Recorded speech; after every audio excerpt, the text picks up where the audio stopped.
என் உயிரினும் மேலான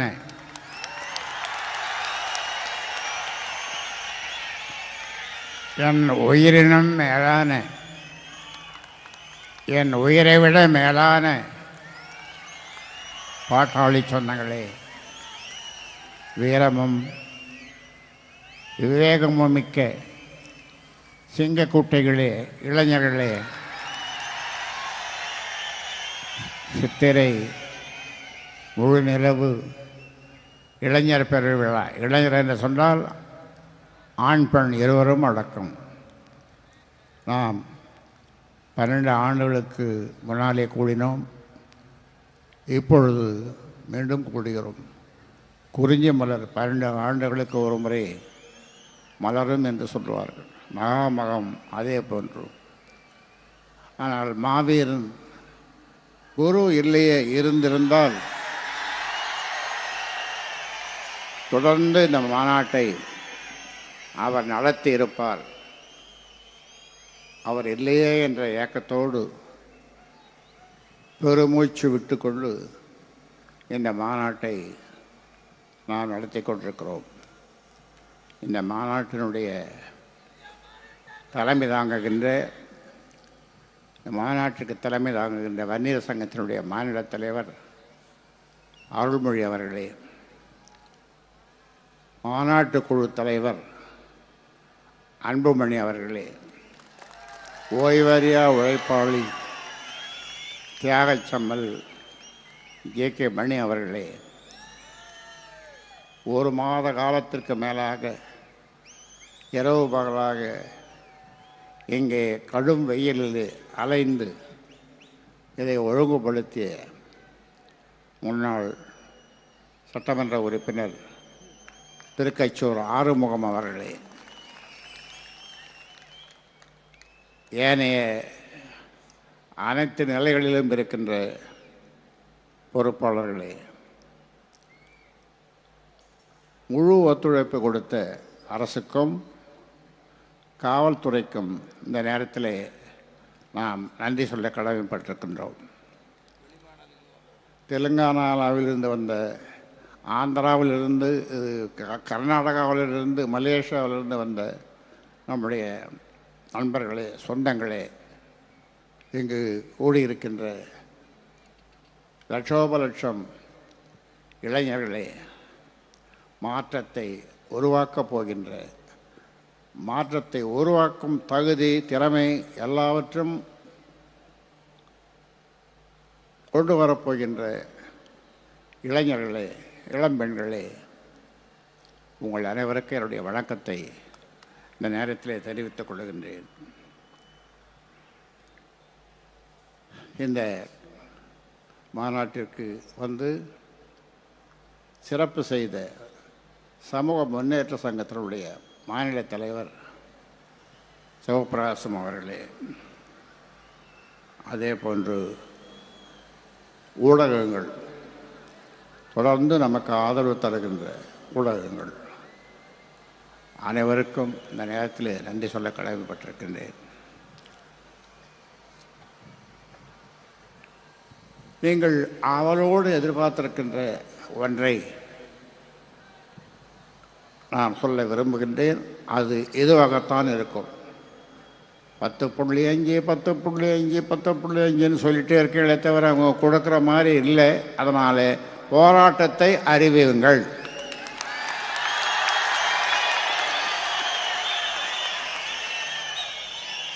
அதைத்தான் நீங்கள் எதிர்பார்த்து வந்திருக்கிறீர்கள் என்பது எனக்கு தெரியும்.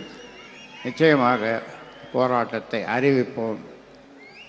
இதுவரை நடந்திராத போராட்டம் அதுவாகத்தான் இருக்கும். ஆக சொல்லுவாங்க கிராமத்தில் பழமொழி, மயிலே மயிலே என்றால் அது போடாது, இறகு போடாது. அதனால் அதுக்கு அடுத்த வார்த்தை நான் சொல்ல விரும்பலை. ஆக அந்த போராட்டத்துக்காக நாம் எவ்வளவு தியாகத்தையும் செய்வதற்கு நாம் தயாராக இருக்கின்றோம்.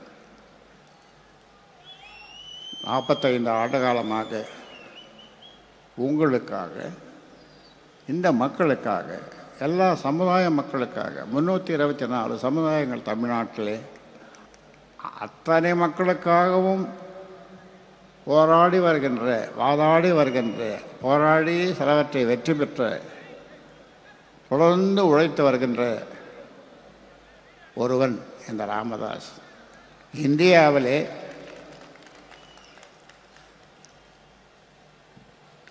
ஜெயபாஸ்கர் எழுதி புஷ்பவனம் குப்புசாமி அவர்கள் பாடியிருப்பார்கள், இந்தியாவிலே இதுவரை இது போன்ற ஒரு மனிதரை, ஒரு தலைவரை கண்டதுண்டா என்று.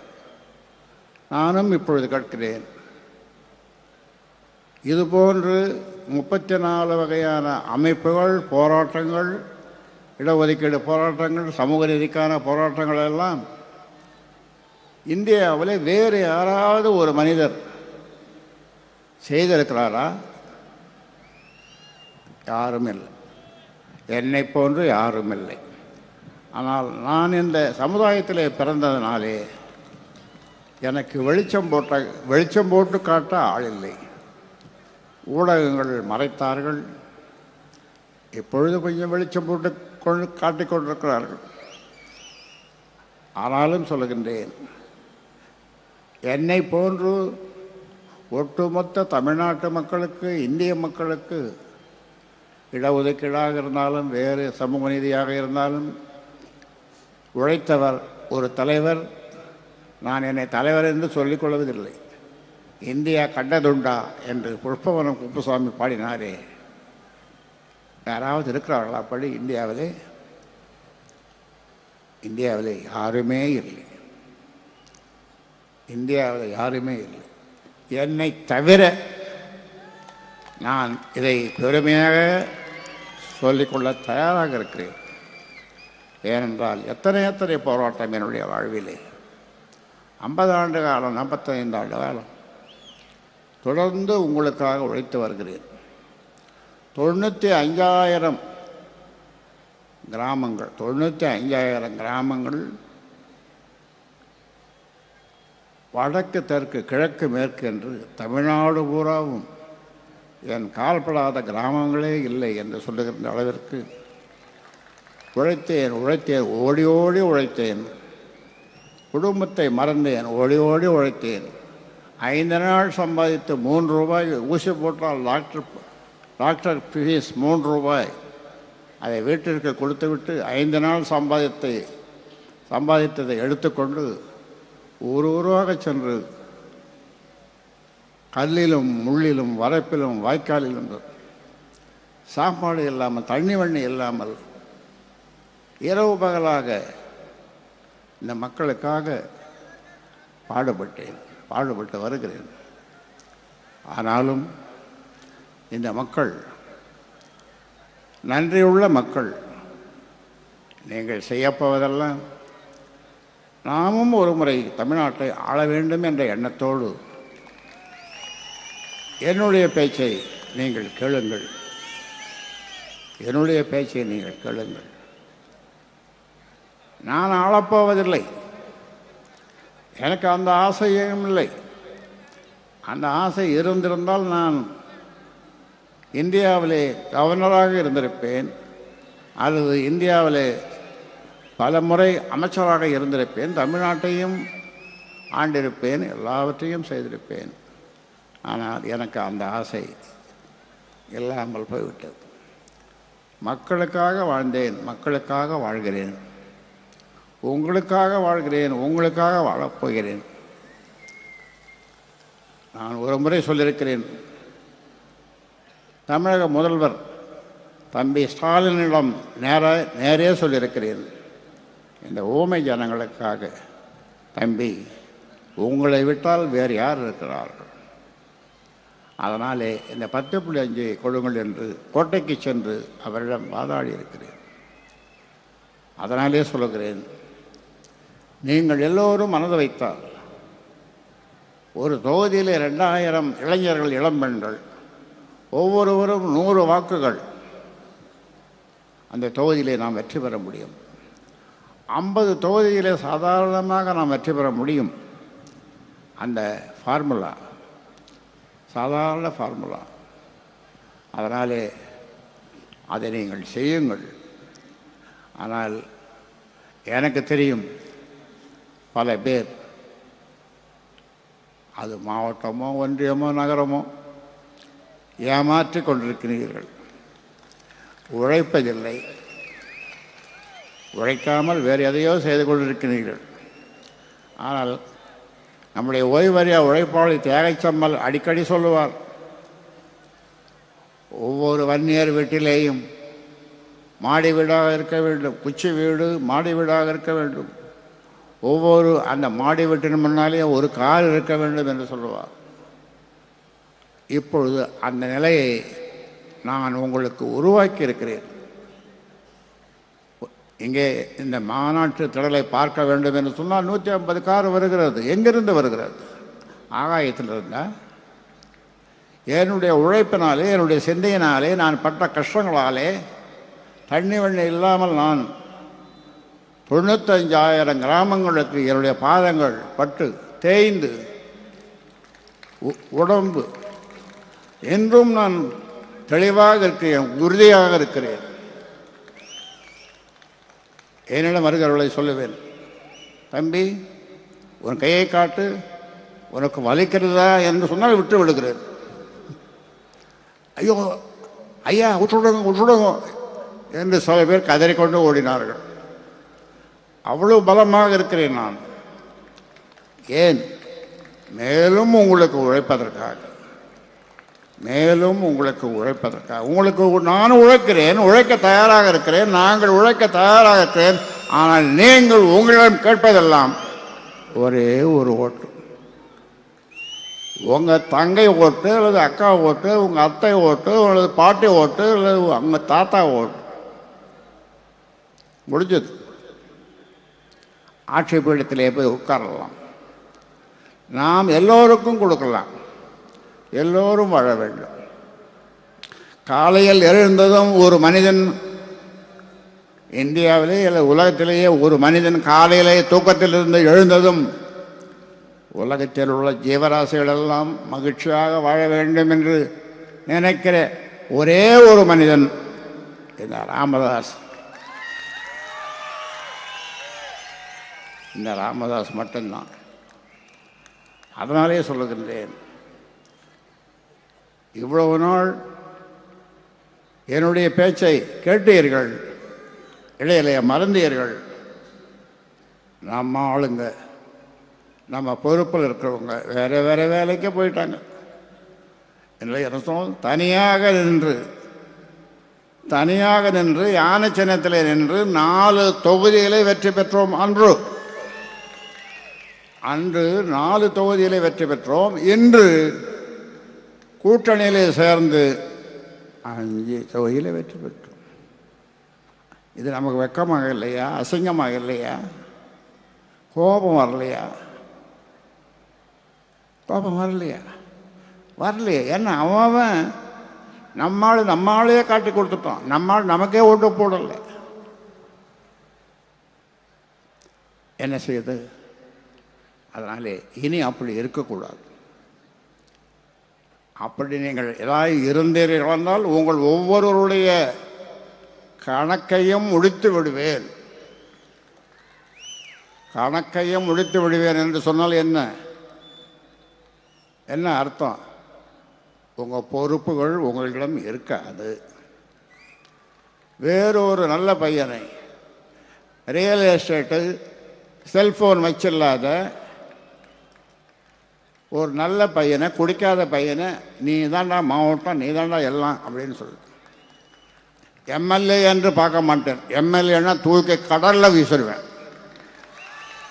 இந்த வங்க கடல் அல்லது ஏதாவது ஒரு கடல், அதோடு அவன் போனான். இந்த 3 எழுத்து போட்டுன்னு பழைய இது முடிஞ்ச பிறகு இது முடிய போகுது. அதன் பிறகு போட்டுன்னு வீட்டில் இருப்பான். ஏனென்றால் உங்களுடைய கணக்கு பார்க்கப்படுகிறது.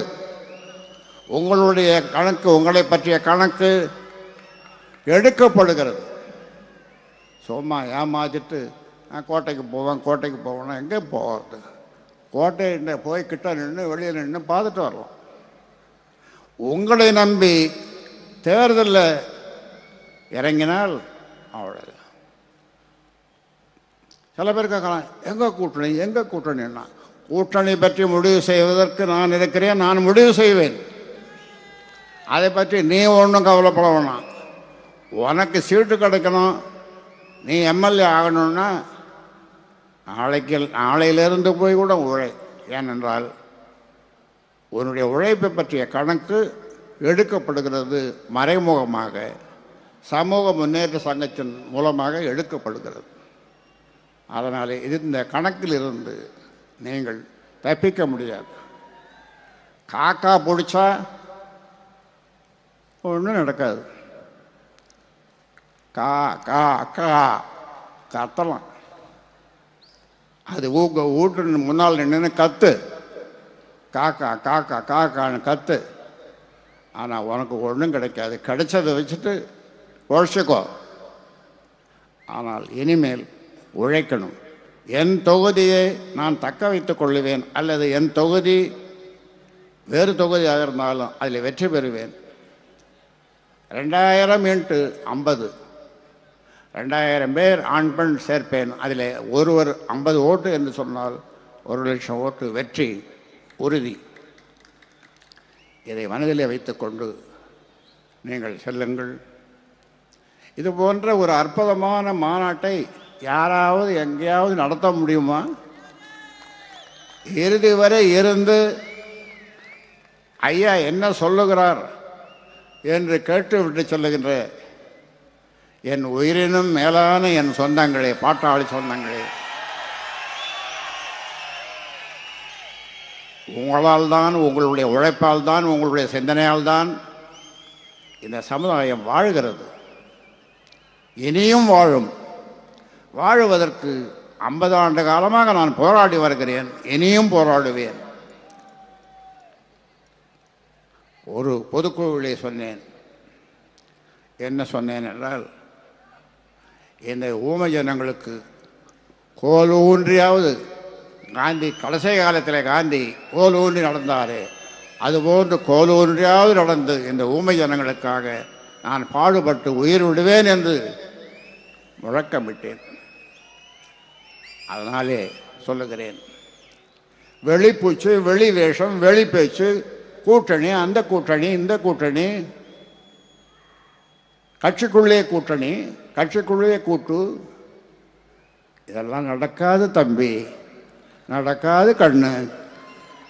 அதனாலே நீ உன்னை திருத்திக்கொள். இல்லை என்று சொன்னால் இன்னும் 2-4 செல்ஃபோன் வச்சுருக்கிற, இன்னும் 4 வாங்கிக்க, பொழைச்சிக்கோ, ரியல் எஸ்டேட் பண்ணிக்கோ. ஆனால் நீ இந்த கட்சியில் பொறுப்பில் இருக்கவே முடியாது, இருக்கவே முடியாது. அது யாராக இருந்தாலும் சொல்லுகிறேன். அதனாலே தனியாக நின்ற யானை சின்னத்தில் 4 எம்எல்ஏ, இப்போ கூட்டணியில் இருந்து 5 எம்எல்ஏ. ஒருத்தன் பக்கத்து வீட்டுக்காரன், நம்ம கட்சிக்காரன், இன்னொரு கட்சிக்காரனை நிற்கிறவனை காலை வாடுறான், தோக்கடிக்கிறான். இது நடக்காது இனிமே. உங்களுடைய நாட்கள் எண்ணப்பட்டு கொண்டிருக்கு. அதனாலே உங்களை நீங்கள் மாற்றிக்கொள்ளுங்கள். இல்லை, மாற்றுவதற்கு ஒரு வருவான் இந்த ராமதாஸ் நியமிப்பான். நன்றாக ஞாபகம் வைத்துக் கொள்ளுங்கள். இனி ஏமாற்றும் வேலை நடக்காது, காக்கா பிடிக்கிற வேலை நடக்காது. நான் அந்த கோஷ்டி அப்பக்கம் போனேன், கிழக்கே போனேன், மேற்கே போனேன், வடக்கே போனேன், தெற்கே போனேன் என்று சொல்லி ஏமாற்ற முடியாது பொறுப்பாளர்களே. அதனாலே உங்களுடைய ஜாதகத்தை எடுத்துட்டு வா, தோட்டத்துக்கு கொண்டு வா, நான் பார்க்கிறேன், உங்கள் ஜாதகத்தை கணிக்கிறேன். உன்னை சனி பிடித்திருந்தால், சனி பகவான் உன்னை பிடித்திருந்தால் ஒழிஞ்சு போ, அவ்வளோதான். எத்தனை பேர் இளம் சிங்கங்கள் காத்து கொண்டிருக்கிறது உன்னுடைய பதவிக்கு. அந்த பதவிக்கு வருவதற்கு காத்து கொண்டிருக்கிறார்கள், உழைக்க காத்து கொண்டிருக்கிறார்கள், ஆட்சி அதிகாரத்திற்கு போக வேண்டும் என்று துடித்துக் கொண்டிருக்கிறார்கள். ஆனால் நீயோ காலை வாரி கொண்டிருக்கிறாய், காலை வாரி கொண்டிருக்கிறாய். போகிறவனுடைய காலை வாரிக்கொண்டிருக்கிறாய். இது இனி நடக்காது, நடக்க விட மாட்டேன். அதனாலே எனக்கு 87, நான் 2 மாதம் போனால் 87 வயசு. என்ன கிழவன் வயசாகிடுங்களாம் சொல்லி எவனாவது சொல்லி ஏமாற்ற பார்க்காதீங்க. என்னுடைய பலத்தை தெரிந்து கொள்ள வேண்டும் என்று சொன்னால் வந்து என் கையை பிடிச்சப்பார். அதனாலே சொல்லுகிறேன், இந்த கட்சி அல்லது இந்த சங்கம் ஒரு தனி மனிதனுடைய சொத்தல்ல. என்னுடைய உழைப்பாலே 50 ஆண்டு காலம், 45 ஆண்டு காலம், 50 ஆண்டு காலம் நான் கடுமையாக உழைத்ததினாலே, நான் அப்பொழுது ஆரம்பிக்கும் பொழுது, கட்சியோ சங்கமோ ஆரம்பிக்கும் போது என்னிடம் பைசா இல்லை. ஆனால் நீங்கள் இப்பொழுது சொகுசு காரிலே வருகிறீர்கள், சொகுசு காரிலே வருகிறீர்கள். மகிழ்ச்சி. ஜே.கே. மணி சொன்ன மாதிரி வீடு இருக்கிறது, நல்ல வீடு, 2 மாடி, 2 காரு இருக்குது, மகிழ்ச்சி. அதுக்காக தான் நான் சொன்ன வந்தேன். ஆரம்ப காலத்தில் சங்கம் வைத்த காலத்திலே சொல்லுவேன், முதல்ல உன் குடும்பத்தை பாரு, 2வது ஒரு தொழில் செய், 3வது கட்சி பண்ணு இல்லை சங்கம் பண்ணு என்றும் சொல்லுகிறேன். அதே போன்று செய்யுங்கள். ஆனால் கட்சி உயிர் என்று நினையுங்கள். அப்பொழுதுதான் நம் கோட்டைக்கு போக முடியும், கோட்டையை பிடிக்க முடியும். அதனால் இதை ஞாபகத்தில் வைத்துக்கொண்டு போகும்போது எண்ணிக்கொண்டு போருங்கள். அவ்வளோதானே நம்ம கதி, நம்ம பதவி, அவ்வளோதானே. ஐயா என்ன பண்ண போகிறாரு, ஐயோ ஐயோ ஐயோ என்று சொல்லிக்கொண்டு போகாதீர்கள். உங்கள் பதவிகளை தக்க வைத்துக் கொள்ளுங்கள். உங்கள் பதவிகளை தக்க வைத்துக் கொள்ளுங்கள். ஏனென்றால் நாம் நினைத்ததை சாதிக்க வேண்டும், சாதிக்க முடியும். அதனால் இதை சொல்லி உங்களுக்கு என்னுடைய வாழ்த்துக்களை சொல்லி பாதுகாப்பாக போவோம் எல்லாரும். இப்போ அருள்மொழி பேசும்போது சொன்னார், 21 பேர் 25 பேர் சுட்டாங்களே, இறந்தாங்களே, ஐயோ என்று யாரும் சொல்லவில்லை. ஐயா வாழ்க என்று தான் சொன்னார்கள். அது அருள்மொழி சொன்னாருங்க. ஐயா வாழ்க என்று சொன்னார்களே தவிர, லண்டனிலிருந்து வந்த 2 அரியலூரை சேர்ந்த 2 ஒரு தம்பதிகள், அவன் பேர் என்ன, ராஜ்குமார், வனிதா. அந்த ராஜ்குமார் சொல்கிறான், நான் கடவுள் நம்பிக்கை எனக்கு இல்லை, கோவிலுக்கு போனதில்லை, நான் இன்னும் எவ்வளோ காலம் வாழ்கிறேனோ அவ்வளவு காலத்தில் பாதி வருஷத்தை ஐயாவுக்கு நான் கொடுக்கிறேன் என்று கீழே உழுந்து பிறண்டு என்கிட்ட சொல்கிறான். எத்தனை பேர் சொல்லுவீங்க? எத்தனை பேர் சொல்லுவீங்க? இது சில பேர் நினைக்கிறான், ஐயா ஜோசியம் என்கிட்ட இருக்குது, குரு திசை, அவன் சனி திசை, அந்த திசைன்னு அவமான புலம்பின்னு இருக்கான். அப்படி சொல்கிறான். ஒரு வாரத்துக்கு 10 நாளைக்கு முன்னால் ஒருத்தர் எனக்கு ஃபோன் பண்ணான், ஐயா எனக்கு பிறந்த நாள், நான் வாழ்த்து சொல்கிறேன். அவன் 10 பேருக்கு ஃபோன் பண்ணி நான் கடவுள்கிட்ட பேசிட்டேங்கிறான். இந்த 10 பேரும் மறுநாள் விசாரிக்கிறாங்க, என்ன நேற்று கடவுள்கிட்ட பேசிட்டோன்னா பைத்தியம் முடிச்சுட்டான் அவனுக்கு. அப்புறம் சொல்கிறாங்க, நான் ஐயா கிட்ட பேசுகிறேன். ஆமாண்டா, எங்களுக்கும் அவர் தான்டா கடவுள், அதை சொல்கிறதாடா உண்டோம், நேற்றே சொல்லியிருக்கலாம் மேடம் அப்படி, உங்களை பற்றி கவலைப்பட்டு கிடந்தாங்க. இப்படியெல்லாம் நினைக்கின்ற இந்த காலத்தில் என்னுடைய ஆசை, நாம் ஆள வேண்டும். நாம் ஆள்வதற்கு கடுமையாக உழைக்க வேண்டும். நாம் ஆளணும் கோட்டைக்கு போகணுன்னா நாங்கள் ஒன்று அங்கே போய் நின்று கற்றுவேன், கோட்டையில் நின்று கற்றுவேன், கற்றுட்டு ஆளுவோமா? அதனால் நான் சொன்னதை மறக்காமல் கேட்டு ஒழுங்காக கட்சியை பலப்படுத்துங்கள், கட்சியை வளருங்கள். என்னால் உழைக்க முடியாது என்று சொல்லுகிறவர்கள் தீர்மானமாக அந்த பதவியை சொல்லுங்கள், நான் வேறு ஒருவரை நியமிக்கிறேன். அதனாலே பத்திரமாக நீங்கள் வீடு செல்ல வேண்டும் என்று கேட்டு, இவ்வளோ பெரிய மாநாட்டை யாரால் நடத்த முடியும்? எந்த சமுதாயத்தில் நடத்த முடியும்? அவ்வளோ பெரிய மாநாடு எண்ணி பார்க்க முடியவில்லை. அதனாலே உங்கள் அனைவருக்கும் இந்த மாநாட்டினுடைய வெற்றிக்காக உழைத்த அனைவருக்கும், குறிப்பாக ஆறுமுகத்திற்கு என்னுடைய பாராட்டை தெரிவித்து முடிக்கிறேன். நன்றி, வணக்கம்.